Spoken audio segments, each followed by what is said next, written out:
మన తలలో నుండి రాలిపోయే ప్రతి ఒక్క వెంట్రుకు కూడా లెక్కింపబడింది అని.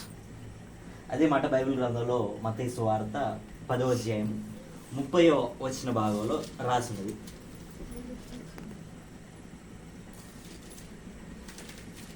కొంచెం త్వరగా చదువుకుని మనం ముందుకు వెళ్దాం. మత్తయి సువార్త 10వ అధ్యాయము 30వ వచన భాగంలో, మీ తల వెంట్రుకలన్నీ లెక్కింపబడి ఉన్నవి గనుక మీరు ఏమన్నది, మీరు భయపడకుడి. ఇంకేమని రాసింది 31వ వచనంలో, మీరు అనేకమైన పిచ్చుకల కంటే శ్రేష్ఠులు. ఏంటి, ఏమని చదివాము? మన తల వెంట్రుకలన్నీ, సరే మీ తలలో కొంచెం పైకెత్తండి. మన తల వెంట్రుకలన్నీ ఏమి చేయబడి ఉన్నాయట? లెక్కించబడి ఉన్నాయి కదా. మనకు ఎన్ని దినాలు రాసి పెట్టాయో దేవునికి తెలుసు కదా. మనకు తెలియకపోవచ్చు. మనకు ఏమేమి అనుగ్రహించాలో అన్నీ దేవునికి తెలుసు. మన గడియలు ఆయన చేత లెక్కించబడి ఉన్నవి. ఇంకా మన జీవితాల్లో జరగబోయే పరిస్థితులు మనకు సరిగ్గా అర్థం కాకపోవచ్చు. నిజముగా ఈ పని నేను ప్రారంభించాను, ఇందులో నేను నెగ్గగలుగుతానా లేదా, ఇందులో నాకు విజయం వస్తుందా లేదా, ఇందులో నాకు లాభం వస్తుందా లేదా, ఇందులో పాస్ అవుతానా లేదా అనేటువంటి కొన్ని అనుమానాలు, కొన్ని ప్రశ్నలు మన జీవితాల్లో తలెత్తుతూ ఉంటాయి. కానీ వాటికి జవాబులు మాత్రం దేవుని చేతిలో ఉన్నవనేటువంటి విషయాన్ని మనం గుర్తుపెట్టుకోవాలి. అయితే ఇక్కడ ఆయన మనకు ధైర్యాన్ని ఇస్తూ మాట్లాడుతున్నాడు. ఏమని? భయపడొద్దు అని అంటే దాని అర్థం ఏంటి? ధైర్యంగా ఉండు అని అర్థం కదా.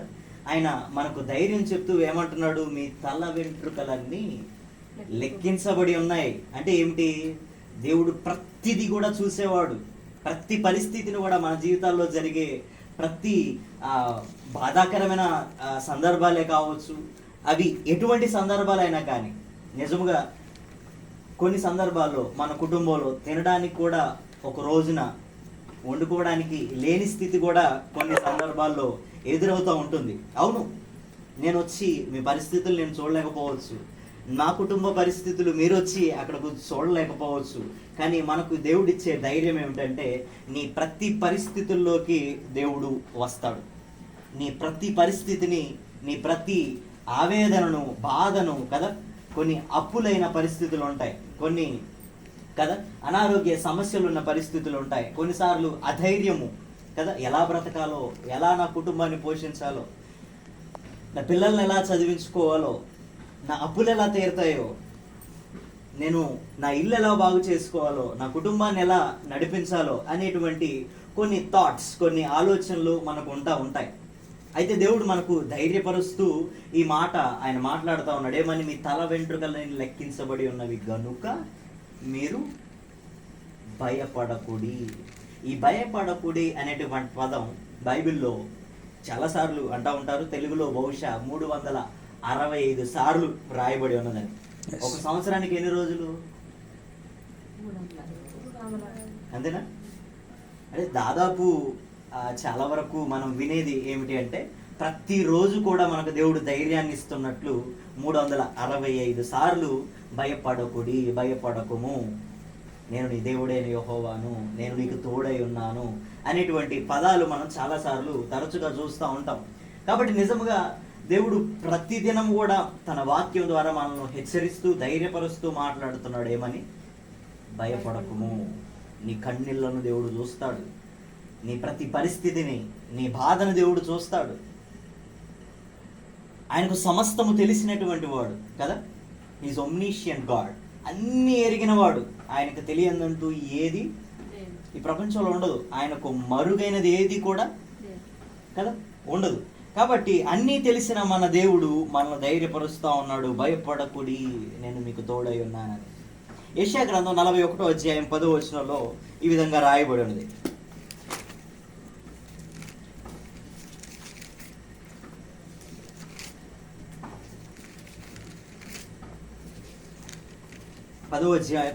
పదవ వచనంలో 41వ అధ్యాయము 3వ లైన్ నుంచి చదువుతాను, వినండి.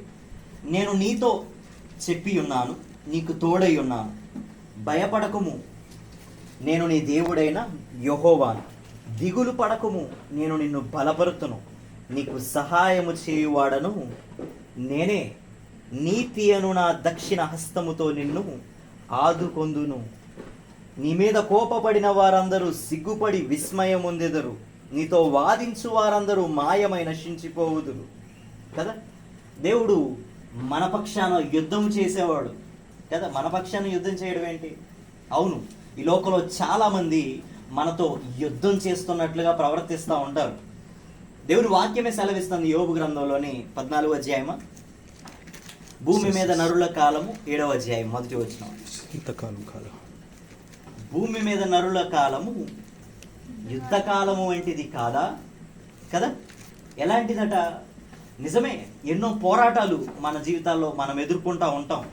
అవును, కుటుంబాన్ని పోషించాలి, కుటుంబాన్ని కదా ముందుకు తీసుకెళ్ళాలి, ఆర్థికంగా బలపరచాలి కదా. కొన్నిసార్లు జ్వరాలు వస్తూ ఉంటాయి, విపరీతమైనటువంటి అనారోగ్య సమస్యలు వస్తూ ఉంటాయి. ఎంత కష్టపడ్డా కానీ ఆ కష్టమంతా కూడా హాస్పిటల్లో ఒక్క రోజులో 40,000, ఒక్క రోజులో 10,000 కదా. ఇలాంటివి మనం చాలాసార్లు వింటూ ఉంటాం కదా. ఎన్నో భయంకరమైన పరిస్థితులు గుండా మనము వెళ్తూ ఉంటాం. నిజమే, ఆ ఒక్కరోజు అయ్యే ఖర్చు సంపాదించడానికి ఒక నెలంతా కూడా మనకు సరిపోదు కదా. కొన్నిసార్లు ఇటువంటి పరిస్థితులు గుండా మనం వెళ్తూ ఉన్నప్పుడు, అలాంటి పరిస్థితులు మనకు ఎదురవుతున్నాయి అనుకున్నప్పుడు దేవుడు ధైర్యాన్ని ఇస్తూ ఉన్నాడు. ఆయన మనకు తోడుగా ఉంటాడు అని ఏమంటున్నాడు? భయపడకుము, నేను నీకు తోడై ఉన్నాను, దిగులు పడకము, నేను నిన్ను బలపరుతును. కదా, కొన్నిసార్లు మనకు ఎదురయ్యే పరిస్థితులు బట్టి మనం ఏమైపోతాం? బలహీనమైపోతూ ఉంటాం కదా, చాలా నీరసమైపోతూ ఉంటాం. ఇప్పుడు బీపీ డౌన్లు కావడం, షుగర్ డౌన్లు కావడం కదా, ఇలాంటివన్నీ ఏమిటి? ఒక నిరాశ, సొంత పనులు చేసుకోవాలన్నా కానీ చేయలేని ఒక కదా, ఒక అస్వస్థతకు, లేకపోతే ఒక అనారోగ్యానికో, ఒక బలహీనతకు మనం గురవుతూ ఉంటాం కదా. కాబట్టి దేవుడు మనకు బలమిచ్చేవాడుగా ఉన్నాడు. దిగులు పడకుము, నేను నిన్ను బలపరుతును, నీకు సహాయము చేయువాడను నేనే. అవును, మనం చేసే ప్రతి పనుల్లో కూడా ఆయన సహాయం మనకి ఇస్తాడు కదా. ఎలా సహాయం చేస్తాడు? అవును, నా సొంత పనులు చేసుకోవడానికి దేవుడు శక్తినిస్తాడు. అవును, అనారోగ్యం ఉంటుంది, అవును, నొప్పులు ఉంటాయి, అవును, బాధాకరమైన పరిస్థితులు ఉంటాయి, అవును, అప్పులు ఉంటాయి. అయినా కానీ దేవుడు మనల్ని ముందుకు తీసుకెళ్లే దేవుడు. ఆయన ధైర్యాన్ని చెప్తా ఉన్నాడు కదా. నీకు సహాయము చేయువాడను, నీతి అను నా దక్షిణ హస్తముతో నిన్ను ఆదుకొందును కదా. నీకు విరోధముగా లేచు వారి పక్షాన, వారికి ఏమంటారు, వారికి సాటిగా నేను నిలబడతాను అని చెప్పేసి చాలాసార్లు మనం వాక్యం ద్వారా ధైర్యపరుస్తూ ఉంటాడు. యెహోషువ గ్రంథంలో 1వ అధ్యాయం 9వ వచనంలో దేవుడు ఈ యెహోషువతో ఈ విధంగా మాట్లాడతాడు. యెహోషువ, నువ్వు భయపడవు, నేను మోషేకు తోడై ఉన్నా, ఇశ్రాయేలును ఎంతో భయంకరమైన పరిస్థితుల్లో కూడా, అరణ్య మార్గంలో కూడా నేను నడిపించా. అవును, తినడానికి తిండి లేని సందర్భంలో ఆకాశం నుండి మన్నాను పంపా. ఎప్పుడైనా విన్నారా? Have you ever heard this? ఎప్పుడైనా తినడానికి తిండి లేనప్పుడు ఆకాశం నుండి కదా ఆహారం భూమి మీదకి రావడం విన్నారా? కదా, మన నిజ జీవితాలు కదా, శారీరకమైన ఆహారము మనకు పైనుండి రాలేకపోవచ్చేమో, కానీ దేవుడు పైనున్నవాడు, అన్నిటిని చూచేవాడు. ఆయన అన్ని విషయాల్లో, అన్ని విధాల్లో కూడా ఆయన సహాయం అందించేవాడు కదా. జీవాహారమై ఉన్నటువంటి యేసుక్రీస్తుల వారిని మనందరి కొరకు ఏం చేశాడు? ఆయన భూమి మీదకు పంపాడు కదా. అయితే అటువంటి పరిస్థితుల్లో కూడా దేవుడు వారి ఆకలిని తీర్చాడు. 40 సంవత్సరాలు వాళ్ళు అరణ్య మార్గంలో నడిస్తేనట వారి చెప్పులు కూడా అరగలేదంట. ఇంకా చూసినట్లయితే వారికి దాహం అవుతున్నప్పుడు దేవుడు ఏం చేశాడు? బండలో నుండి నీళ్ళు ఇచ్చాడు కదా. సాధ్యమా అది? అసలు ఎంత అద్భుత కార్యాలు ఆయన చేశాడు. కాబట్టి మనము ఇటువంటి విషయాలను మనం ధ్యానం చేసుకున్నప్పుడు దేవుడు మనకు ధైర్యాన్ని ఇస్తాడు. అవును, బండ నుండి నీళ్ళు ఇచ్చిన దేవుడు కదా, మన అవసరతలు తీర్చలేడా? ఆనాడు వారికి తోడై ఉన్నాడు ఇశ్రాయేలులకు కదా. వారు అవిధేయత చూపినప్పటికీ వారిని ప్రేమించిన దేవుడు. ఈనాడు మనం ఆయనకు అంత సన్నిహితంగా మనం ఉంటా ఉన్నప్పుడు, ఆయన మీద మాత్రమే ఆధారపడుతూ, ఆయన మీద మాత్రమే మన మనస్సును ఉంచుతూ మనం బ్రతుకుతా ఉన్నప్పుడు, విశ్వాసం ఉంచుతూ బ్రతుకుతా ఉన్నప్పుడు ఆయన మనకి ఏదైనా కొదువు చేస్తాడా? యెహోవాను ఆశ్రయించు వారికి ఏ మేలు కూడా కొదువ అయ్యి ఉండదు. అవును, జేబులో రూపాయి ఉండదు, జేబు ఖాళీగా ఉంటుంది, కానీ నీ నా కడుపు ఆయన మార్చే దేవుడు కాదు, నీ నా అవసరతలు తీర్చే దేవుడు ఆయన. కాబట్టి కొన్ని సందర్భాల్లో రూపాయి లేని పరిస్థితుల్లో, ఇంట్లో కనీసం తినడానికి బియ్యం లేని పరిస్థితుల్లో, కూరగాయలు కొనుక్కోవడానికి స్తోమత లేని పరిస్థితుల్లో, నిజమే కొన్నిసార్లు వెళ్తూ ఉంటాం కదా అటువంటి పరిస్థితుల్లోకి. అయినప్పటికీ దేవుడు ధైర్యాన్ని ఇచ్చేవాడు. భయపడకుము, నేను నిన్ను నీ పిల్లలను పోషించేదను అని దేవుని వాక్యం సెలవిస్తూ ఉన్నది. అవును, ఆయన ఎప్పటికీ ధైర్యాన్ని ఇచ్చే దేవుడు. అయితే ఈ దేవుడు అయినటువంటి యెహోవా మోషేతో ఈ విధంగా మాట్లాడుతూ ద్వితీయోపదేశ కాండంలో 31వ అధ్యాయము 6వ వచనంలో ఈ విధంగా ఆయన మాట్లాడతాడు. చూడండి, 31వ అధ్యాయము ద్వితీయోపదేశ కాండం 6వ వచనం.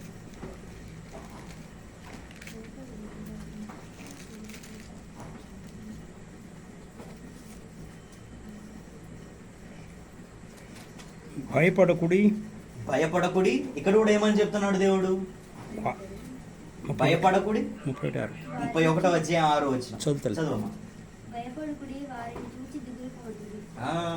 నీతో కూడి వచ్చువాడు నీ దేవుడైన యెహోవాయే. భయపడకుడి, వారిని చూచి దిగులు పడకుడి కదా. ఇంకా ఏంటట? నీతో కూడి వచ్చువాడు నీ దేవుడైన యెహోవాయే. అవును, ఇశ్రాయేలీయులు యోర్దానును దాటే కంటే ముందుగా కొన్ని యుద్ధాలు చేయాల్సి వచ్చింది, చాలా మందితో పోరాటాలు చేయాల్సి వచ్చింది. అవును, నిజమే. లైఫ్లో దేవుని రాజ్యానికి చేరే ప్రక్రియలో, దేవుని యొద్దకు చేరే ప్రక్రియలో మనకు చాలా యుద్ధాలు మనకు ఎదురవుతాయి. అవును, ప్రార్థనకు వెళ్తున్నప్పటికీ కూడా కొన్నిసార్లు దేవుడు నాకు ఏం చేస్తున్నాడు, నేను ప్రార్థన చేస్తున్నాను నాకు జవాబు ఇవ్వట్లేదేంటి అనేటువంటి కొన్ని సందేహాలు మనకు ఎదురవుతూ ఉంటాయి. అయినప్పటికీ దేవుడు చెప్పే మాట భయపడకుడి. ఏంటంటే ఏమంటున్నాడు? నేను వారిని చూచి దిగులు పడకుడి. నిజమే, కొన్నిసార్లు మనకు ఎదురయ్యేటువంటి పరిస్థితులను చూసి కూడా మనము దిగులు పడేవారముగా, నిరాశ పడేవారముగా ఏంటట మనం ఉండకూడదు. ఎప్పుడైనా పనికి వెళ్ళినప్పుడు కదా, మిరప తోటకో లేకపోతే పత్తి తీయడానికో మీరు వెళ్తూ ఉంటారు కదా, కలిపి వేయడానికో, ఏమంటే కలుపు తీయడానికో కదా, నాటు వేయడానికో కదా, ఇలాంటి పనులకు వెళ్ళేటప్పుడు మీరు ఇక అలా పని చేస్తూ ముందుకు వెళ్ళాల్సిందే కదా. అంత దూరాన్ని చూసి ముందుగానే భయపడితే కదా ఏమైపోతుంది, కొంత నీరసానికి గురవ్వడం, కొంత అమ్మో అంత దూరం ఉందా, ఇంత చేయాలా అన్నట్లు అనిపిస్తుంది. ఆ తర్వాత మనం వాటిని ఆలోచించకుండా మన పని మీద శ్రద్ధ పెట్టి ఏకాగ్రతతో ముందుకు వెళ్ళిపోయిన తర్వాత ఇంత పని నేను చేయగలిగానా అని అనేటువంటి ఒక ఆశ్చర్యానికి మనం గురవుతూ ఉంటాం కదా. దేవుడు ఏమని చెప్తున్నాడు? శ్రమ దినమును నీవు కృంగిన ఎడల ఏమవుతామంట? చేతకాని వారం అవుతామట. కాబట్టి ఏం చేయాలి మరి? శ్రమల్లో భక్తుడైనటువంటి కీర్తనకారుడు భక్తుడు చెప్తాడు ఏమని? నా శ్రమలో నేను యెహోవాకు మొర్రపెట్టుదును కదా, కొండల తట్టు నేను చూచుదును. నాకు సహాయం ఎక్కడి నుండి వస్తుందట మనకి కదా? దేవుని వద్ద నుండే కదా, ఆయనే మనకు సహాయం ఇచ్చే దేవుడు. అయితే ఈ వచనం చదవండి, ద్వితీయోపదేశ కాండము 31వ అధ్యాయం 6వ వచనంలో. భయపడకుడి, వారిని చూసి దిగులు పడకుడి కదా. ఆ యోర్దాను దాటడానికంటే ముందుగా వీళ్ళు ఎన్నో యుద్ధాలు చేయాల్సి వచ్చింది. శత్రువులు బాగా వారిని తరమటం, లేకపోతే వారితో యుద్ధాలు చేయడం కదా. వాటిని ఆ పట్టణాన్ని స్వాధీనం చేసుకునే కంటే ముందుగా వారిని కొంతమందిని హతం చేయాల్సి వచ్చింది, కొంతమందిని గెలవాల్సి వచ్చింది కొన్ని పట్టణాలను. అయితే వాళ్ళని చూసి వీళ్ళు భయపడుతున్న ప్రక్రియలో దేవుడు ధైర్యాన్ని చెప్తున్నాడు. చదువుదాం. నీతో వచ్చేవాడు ఎవరట? మన దేవుడైన యెహోవాయే. ఇంకా ఆయన నిన్ను విడువడు కదా, ఎన్నడునూ విడువడు. ఆయన విడిచిపెట్టేవాడు కాదు, ఎడబాయని దేవుడు అన్నమాట కదా మన పరిస్థితుల్లో.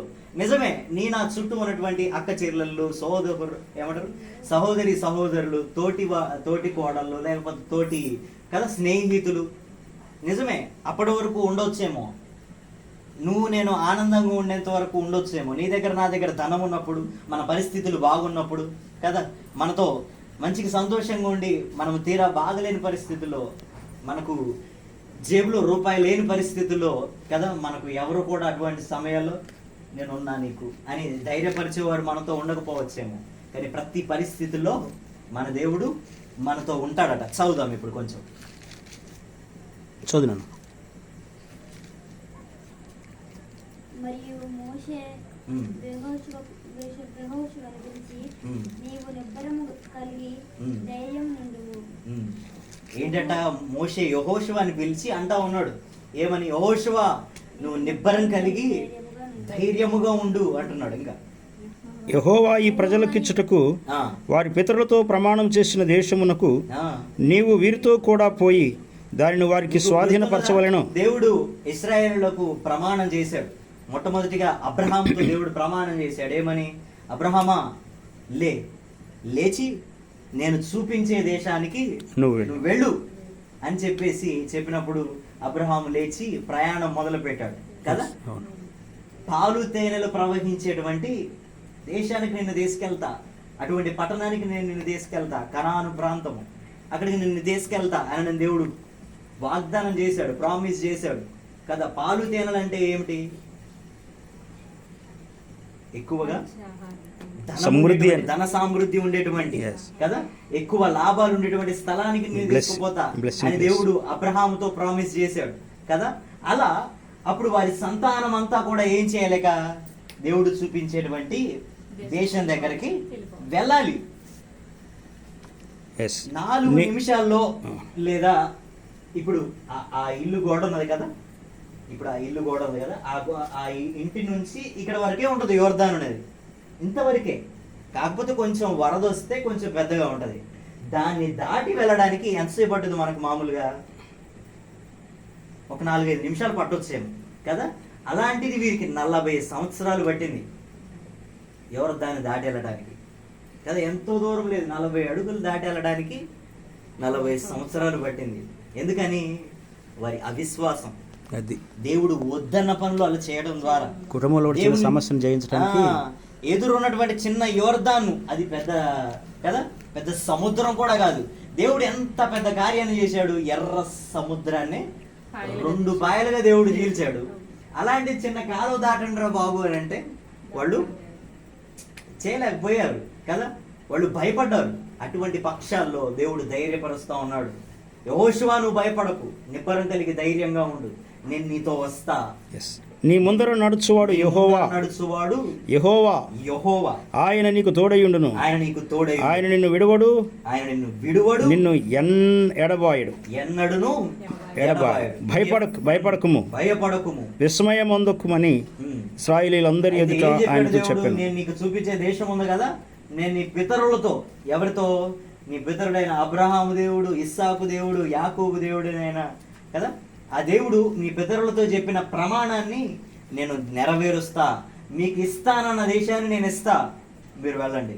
అవును, నా లోక మొత్తానికి రక్షకుడైనటువంటి యేసుక్రీస్తుల వారు కూడా మన కొరకు ఒక పట్టణాన్ని కదా, ఏ పట్టణాన్ని?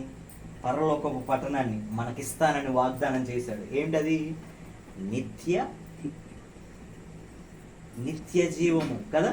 కుమారుని యందు విశ్వాసించువాడు నిత్య జీవాన్ని పొందుతాడని చెప్పేసి కదా.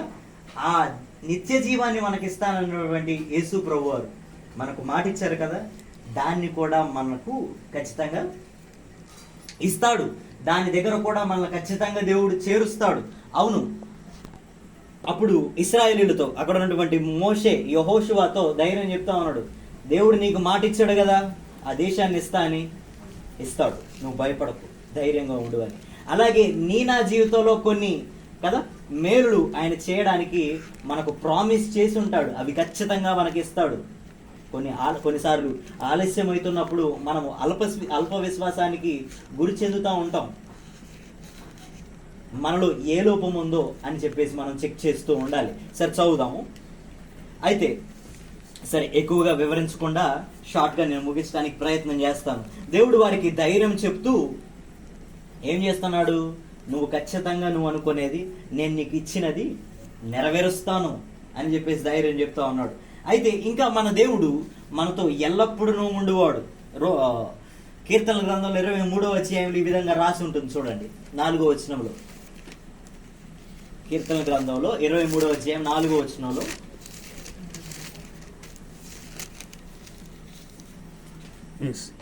గాఢాంధకారపు లోయలో నేను సంచరించినను. అంటే ఏమిటి? అసలు అంధకారం అంటేనే చీకటి కంటే భయంకరమైనది. అర్థమవుతుందా? అసలు ఏమీ కనపడని స్థితిలో అందులు అంటారు కదా. అందులంటే ఎవరు? గుడ్డివారు. అంటే వారికి ఏమీ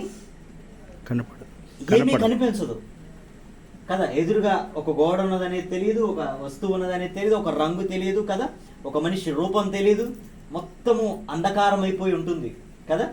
అలా లోయలలో నేను సంచరించినను కదా, ఏ అపాయములకు భయపడను. ఈ రోజు నువ్వు భయపడొచ్చేమో ప్రియ సహోదరి, తల్లిగారులు, అమ్మగారులు, మీకు ఈ భయం ఉండొచ్చేమో. నా కుటుంబాన్ని నేను కదా మేము దాటలేకపోతున్నాం, ఈదలేకపోతున్నాం, నా కుటుంబాన్ని పోషించుకోలేకపోతున్నాం. అటు చూస్తే అప్పులున్నాయి, ఇటు చూస్తే డోకరా పొదుపులున్నాయి, ఇటు చూస్తేనేమో కదా అదే మీ పరిస్థితుల్లోకే వస్తున్నాను. ఇటు చూస్తేనేమో వాయిదావులకు డబ్బులు కట్టాలి, అటు చూస్తేనేమో కదా అప్పు తీసుకున్న వాళ్ళకి కట్టాలి అని ఇలాంటి ఆలోచనలు ఉన్నాయేమో. కానీ దేవుడు నీకు ధైర్యాన్ని ఇస్తున్నాడు. ఎంతటి గాఢాంధకారపు లోయల్లో, మళ్ళీ లోయ అనేది ఎలా ఉంటుంది? పైన దారిలోనే ఉండదు కదా, లోతుగా ఉండేదాన్నే లోయ అంటారు కదా. ఎంత లోతున పడిపోయి ఉన్నా కానీ ఏం చేస్తాడట మన దేవుడు? చదువు. గాఢాంధకారపు లోయలలో సంచరించినను ఏ అపాయమునకు భయపడను. ఏ అపాయమునకు భయపడను. ఎందుకు? నీవు నాకు తోడయ్యుందువు. ఎందుకట? నీ దుడ్డు కర్రయు నీ దండమును నన్ను ఆదరించును. ఎంత భయంకరమైన పరిస్థితులు వచ్చినా కానీ భయపడడట. ఎందుకని? దేవుడు ఆయనకు తోడై ఉంటాడు. నా జీవితంలో కూడా ఆయన మనకు తోడై ఉంటాడు అనేటువంటి విషయాన్ని మనం నమ్మినట్లయితే ఎంతటి భయంకరమైన పరిస్థితులు మన జీవితంలో తలెత్తినా విల్ నెవర్ ఫియర్. మనము ఎప్పుడు కూడా భయపడేటువంటి వారముగా మనం ఉండవు కదా. దేవుడు 2వ తిమోతి పత్రికలోని 1వ అధ్యాయం 7వ వచనంలో ఆయన మాట్లాడతాడు. ఎందుకనగా దేవుడు మనకు పిరికితనము గల ఆత్మను ఇవ్వలేదు కానీ చాలా మంది భయపడతా ఉంటారు. ధైర్యం గల ఆత్మనే మనకు దేవుడు ఇచ్చాడు. దేవుడు నన్ను కదా ఆయన నేను విశ్వసిస్తున్నాను, సరే ఆయన నన్ను పోషిస్తాడో లేదో కదా, నా అప్పులు తీరుస్తాడో లేదో, నేను ప్రార్థన చేస్తున్నాను నాకు జవాబు ఇస్తాడో లేదో, నా పిల్లలు పరీక్షలు రాస్తున్నారు వాళ్ళు పాస్ అవుతారో లేదో కదా, ఉద్యోగాలు కష్టపడతా ఉన్నారు వాళ్ళకి ఉద్యోగం వస్తుందో లేదో. అంటే ఇదొక రకమైన సందేహముతో కూడినటువంటి భయము కొన్నిసార్లు మన జీవితాల్లో ఉంటుంది. అయితే దేవుడు ధైర్యం చెప్తూ ఏమంటున్నాడు ఇక్కడ? ఏముంది అక్కడ? 2వ తిమోతి పత్రికలో 1వ అధ్యాయం 7వ వచనంలో చదవండి పిల్ల. దేవుడు పిరికితనము గల ఆత్మను మనకి ఇవ్వలేదు కానీ ధైర్యము గల ఆత్మనే మనకిచ్చాడు. ధైర్యము గల ఆత్మనే మనకి ఇచ్చాడట కదా. దేవుడు ప్రేమయు శక్తియు ఇంద్రియ నిగ్రహము గల ఆత్మను దేవుడు మనకు ఇచ్చాడు. అంతేనా? సరిగ్గా చదువుతున్నారా? 2వ పత్రిక 1:7. సరే, కాబట్టి కానీ దేవుడు మనకు తోడుగా ఉంటాడు అనేటువంటి విషయాన్ని మనం జ్ఞాపకం చేసుకోవాలి. ఇందాక మనం చదువుకున్నాం ఇంతకు ముందు ఏమని? మీ తల వెంట్రుకలన్నీ లెక్కింపబడి ఉన్నవి, భయపడకుడి, ఇక మీరు అనేకమైన పిచ్చుకల కంటే శ్రేష్ఠులు. వారికి ఆహారం ఎవరు పెడతా ఉన్నారు? దేవుడే కదా. అదే 6వ అధ్యాయంలో మత్తయి సువార్తలో రాసి ఉంటుంది 25వ వచన భాగంలో, ఆకాశ పక్షులను చూడుడి, విత్తవు కోయవు గరిసెలలో నింపుకొను కదా. విత్తనాలు వేసి వ్యవసాయం చేస్తాయా? మనలాగా చేయవు. పంట కోస్తాయా? కోయవు. ఇంకా గరిసెల్లో దాచుకుంటాయా? మనం దాచుకుంటాం బీరువాల్లో, బస్తాల్లో కదా, బ్యాగుల్లో. అలా దాచుకుంటాయా? దాచుకోవు. ఇంకా గరిసెలలో దాచుకోవు, అయినను మీ పరలోకమందున్న మీ తండ్రి వాటిని పోషించలేదా? వాటికంటే కదా? మీరు కాబట్టి శ్రేష్ఠులు. వాటికంటే మనము శ్రేష్ఠులు. శ్రేష్ఠులము కామా? కాబట్టి ఏమి తిందుమా, ఏమి త్రాగుదుమా? Yes. అవును, ఈరోజు ప్రార్థన ఉంది. అవును, అంటే మనకు దాదాపు సాయంత్రకాల ప్రార్థనలే ఎక్కువ ఉంటున్నాయి. కానీ ఖచ్చితంగా పగులు ప్రార్థన మనం ఏర్పాటు చేసినట్లయితే అప్పుడు మనకు శోధనలు వస్తాయి. అప్పుడు మనము పని ఇది ఒక పోకుండా సమస్యగా భావిస్తూ ఉంటాం కదా. పని చక్కగా పోకుండా. పనికి వెళ్తున్నాం, సాయంత్రం ఖాళీ కాబట్టి ఒక గంట కూర్చొని రావచ్చులే అనే ఆలోచన అది. కలగడం సహజం. కానీ ఒక పని, మనకు పనులు ఉన్నా కానీ పూర్తిగా పక్కన పెట్టేసి వాటిని దేవుని కోసం త్యాగం చేసే మనసు, అంటే అప్పుడు వస్తుంది శోధన కదా. అప్పుడు ఒక పరీక్ష లాగా real war starts. Then the real war starts. అప్పుడు ఒక యుద్ధం నీకు, దేవునికి, ఇంకా నీ శత్రువు అయినా నీ విరోధి అయినా అపవాది గాడికి. నీ దేవుని మాట వింటావా, నీ ఇష్టం వచ్చినట్లు చేస్తావా, సాతాను చేతిలో బందీ అయిపోతావా అనేటువంటిది that will be in your hands, నీ చేతిలో ఉంటుంది. కాబట్టి దేవుడు ఇక్కడ మాట్లాడుతున్నాడు, ఏమి తిందుమా, ఏమి త్రాగుదమా అని. మీ వస్త్రములను గురించి అయినను, మీ దేహమును గురించి అయినను చింతించకుడి. ఏంటట? ఇంకా ఏం చేయాలి? మొదటి పేతురు గ్రంథంలో, అది పత్రికలోని 5వ అధ్యాయం 7వ వచనంలో ఈ విధంగా రాసి ఉంటుంది, మీ చింత యావత్తునంతటిని నా మీద వేయుడి, ఆయన మీద వేయుడు. ఎందుకంటే మీ గురించి నేను చింతిస్తున్నాను కాబట్టి. మన గురించి ఎవరు ఏడుస్తున్నారట? మన గురించి ఎవరు చింతిస్తున్నారు? అయ్యో నా బిడ్డ ఎంతో కష్టపడుతుంది అని చెప్పేసి మనకి ఇవ్వాల్సిన ప్రతిఫలం ఆయన ఖచ్చితంగా ఆయన ఇచ్చేవాడుగా ఉంటాడు. ఇంకా మనము భయపడొద్దు అనేటువంటి విషయాలు మనము కొన్ని జీవితాల్లో, కొంతమంది జీవితాల్లో మనం చూసినట్లయితే, దావీదు తెలిసిన ఎంతమందికి తెలుసు కదా, ఆయనకు వచ్చినటువంటి కదా ఆ పోరాటం ఏంటి? మొట్టమొదటిగా బాలుడుగా ఉన్నప్పుడు, నాకంటే చాలా చిన్నవాడిగా ఒక 14 సంవత్సరాల వయసులో ఉన్నప్పుడు ఆయనకు భయంకరమైనటువంటి ఒక శోధనలాగా, ఒక యుద్ధంలాగా ఆయనకు ఏర్పడింది. ఏమిటది? ఒకసారి చూడండి, 17వ అధ్యాయంలో మొదటి సమూయేలు గ్రంథంలో 35వ వచనం, చివరిగా 37వ వచనంలో అక్కడ ఈ విధంగా రాసి ఉంటుంది, గొలియాతు కదా, తెలిసేనా? 9 అడుగులు ఉండేవాడు, 8-9 అడుగులు కదా. నా హైట్ 5.5 ఉంటుందేమో మహా అయితే. నాకంటే ఇంకా 4 అడుగులు ఎత్తు, 9 అడుగులు ఎత్తు అంటే ఆ దగ్గరగా ఈ స్లాబ్ ఎత్తు, అంత ఎత్తు ఉండేవాడు ఎదురుగా నిలబడ్డాడు.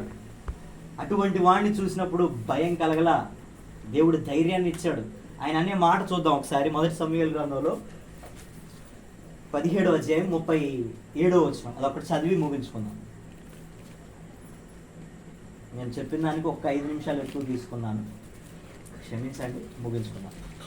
17వ అధ్యాయం 37వ వచనం.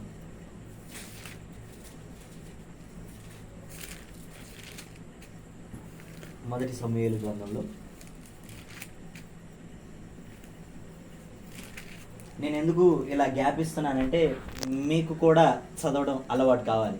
కనీసం అక్షరాలు చదవడం రానివారు చదవలేకపోయినా కానీ వచ్చిన వారు ఖచ్చితంగా బైబిల్ తెరచి చదివేటట్లు ఉండాలి. అప్పుడే మరి ఎదుటివారు చెప్పేది సరి అయినదా కాదా అనేటువంటి విషయాలు మనకు తెలుస్తూ ఉంటాయి.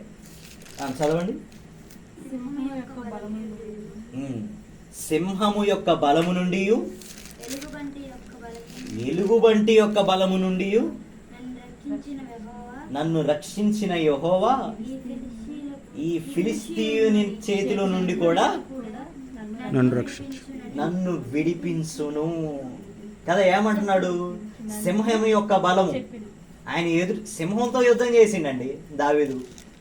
మళ్ళీ పెద్ద బలవంతుడు కాదు, పెద్ద కండల వీరుడు కాదు, జస్ట్ ఒక బాలుడు. అయినప్పటికీ సింహము నోటి నుండి ఏం చేశాడు? గొర్రె పిల్లని విడిపించాడు, కాపాడాడు. ఆ సింహం నుండి గొర్రె పిల్లని కాపాడటమే కాదు, దేవుడు ఏం చేశాడు? తన ప్రాణాన్ని కూడా దేవుడు కాపాడాడు.